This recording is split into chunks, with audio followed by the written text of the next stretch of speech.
It's out of intensive care, David. Why are you making so many cuts then to people who are very often the poorest people in society? Why are you doing that if it's out of intensive care? Because it seems to me that this spending review is a continuation of the strategy that the government has had ever since it came in, which has been to say the country is in debt and therefore we need to get money back. And who are we going to get the money back from? The poor, that's who. It's the poor.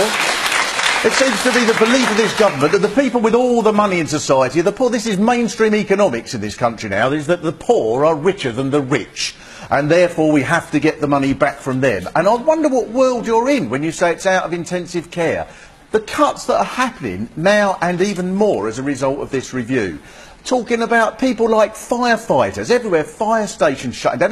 Were these the people who caused the debt? Firemen, were they the ones causing it? Running up bills of billions of pounds and gambling half the economy on the stock exchange in between fighting fires? I noticed there's a swimming pool in Newcastle that's been shut. Why on earth should it be the swimming pool in Newcastle that gets shut when it's the bankers that caused all this?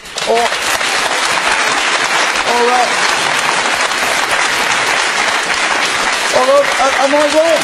Are we all wrong? Maybe it was people swimming in the pool who, in between links, were destabilising the currency by gambling $500 million on the stock exchange. It's absurd. And the reason that this is pertinent now is because the amount of money that's going to be saved by the government on this spending announcement this week is not all that much, but it is important. And it's important, I think, because it's about a culture that your government is managing to uphold, which is a culture to say that it's the poor to blame, and what we'll do is we'll make all the different sections of the people who aren't the rich, who didn't cause the crisis, all blame each other. We'll say, right, you're on benefits, so you're to blame. The people who have still got pensions, we'll say they're to blame. Meanwhile, in the real world, where you can't just sit there and say it's out of intensive care, there is a very small minority of people who are richer than ever, and somehow you leave them alone. Okay, thank you.